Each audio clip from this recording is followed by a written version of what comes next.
Morning, welcome back to my channel Amit Jaya চ্যানেলে তোমাদেরকে অনেক স্বাগত, অনেক ভালোবাসা জানিয়ে আজকে আবার একটা নতুন ব্লগ নিয়ে এসেছি। তো অমিতাভ স্নান করে ঠাকুর পুজো দিয়ে স্কুলের জন্য রওনা হয়েছে, আর আমি তারপর বিছানা উঠিয়ে বাকি টুকটাক কাজ ছিল করে রান্নাঘরে চলে আসলাম।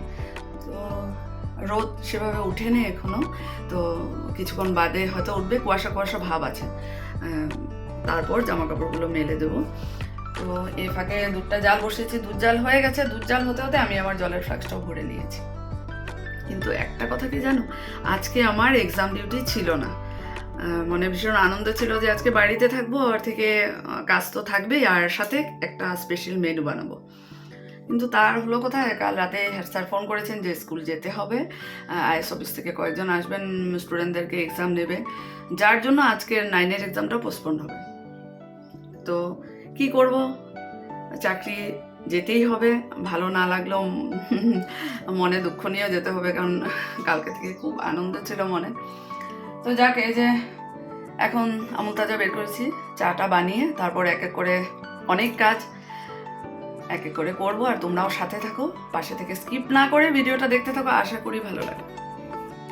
দেখো সবজি কেটেছি, ব্রোকলি, ফুলকপি, আলু, তারপর কি দিয়েছি, বিনস, মটরশুঁটি নেই, কাঁচা লঙ্কা দিয়েছি। তেল গরম হয়ে গেছে। আর এখানে দেখো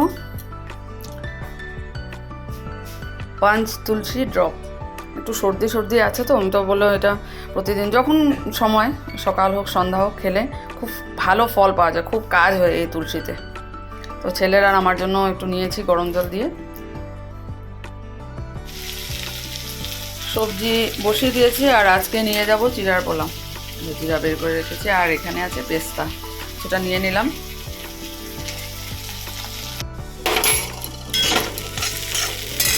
চিড়া পোলাও হয়ে গেছে, আমি একটু লাস্টে ঘি দিয়ে দিচ্ছি,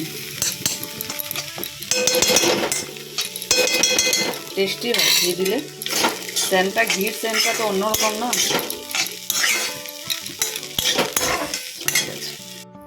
এই যে রেডি হয়েছি, বেরোচ্ছি। আর এই স্টলটা নিলাম পাতলাই, কারণ বেশ রোদ উঠে যায়, তখন গরমই লাগে। আর এই স্টলটা না আমার মিউজিকের একটা স্টুডেন্ট হয়ে গেছে, অনেক বছর দিয়েছিল, আজকে ওটাই বের করেছি। চলো বেরোই, দেখা যাক কি বাস পাই, কারণ মধুমিতাতে যাবো না, মধুমিতাতে গেলে লেট হয়ে যাবে। চলো।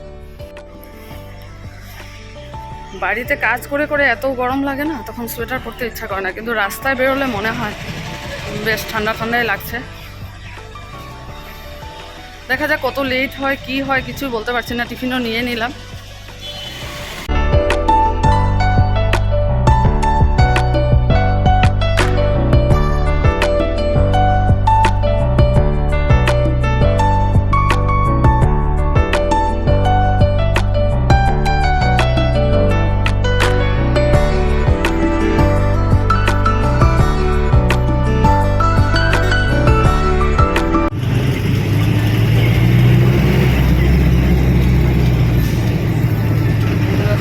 আজ অনেক দেরি হয়ে গেল, এক্সাম শেষ হয়ে তারপর অনেকক্ষণ ছিলাম, আরও ফর্মালিটি কিছু ছিল।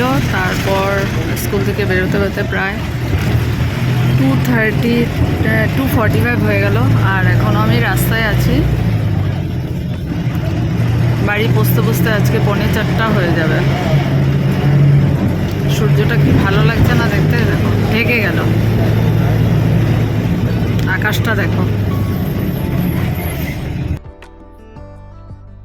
বিছানায় বসে আছি, একটু রেস্ট করব, কারণ বাড়ি পৌঁছতে পৌঁছতে 4:45 হয়েছে। ফ্রেশ হয়ে সব কিছু শেষ করে জামা কাপড় ধুয়ে তখন প্রায় 4:15 হয়ে গেছে। তারপরে তো সন্ধ্যায় হয়ে গেল। এখন ভাবছি একটু রেস্ট করে নিই, ঘুম হবে না, একটু শুলেও মানে যদি ঘন্টাখানেক শুতে পারি তাহলে অনেকটা মানে রিল্যাক্স লাগবে। ছেলে ততক্ষণে চলে আসবে কম্পিউটার ক্লাস থেকে, তারপর চা বানিয়ে ছেলেকেও দেবো, আমি খাবো, অমিতাভও আসবে, দুধ চাল দেবো। চলো তাহলে পরে আবার আসছি।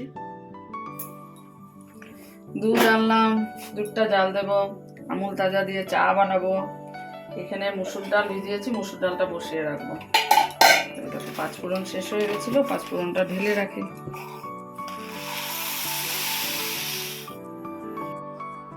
ছেলের আর আমার চা বানিয়েছে। অমিতাভ এখনও বাড়িতে এসে পৌঁছায়নি, ও আসলে আলাদা করে বানিয়ে দেবো। আর এখানে দেখো অমিতাভ এনে দিয়েছে চাইনিজ সমোসা আর ব্রেড চপ, আমাদের জন্য এনে দিয়েছে।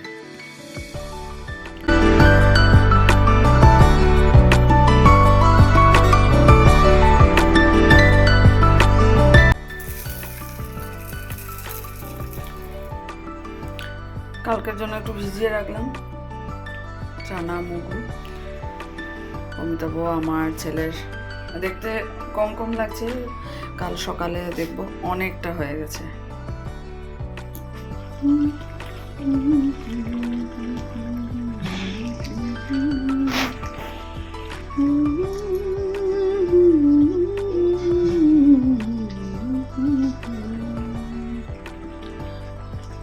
ডিনারের প্রস্তুতি চলছে, যে ব্রোকলি আলুর তরকারি দিয়ে রুটি।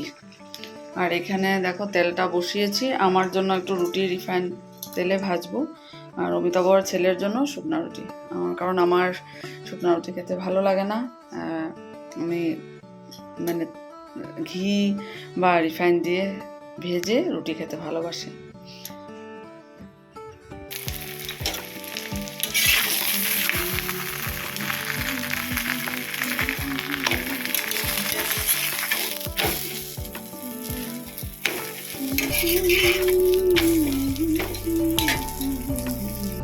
রাতের খাওয়া দাওয়া করবো, শেষ হলো।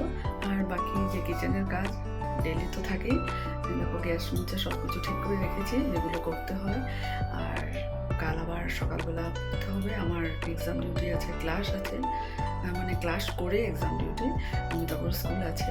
তো চলো ব্লগটা আজকে এখানে শেষ করে দিচ্ছি, আগামীকাল আবার একটা নতুন ব্লগে দেখা হবে। তোমরা সবাই ভালো থেকো, সুস্থ থেকো, গুড নাইট।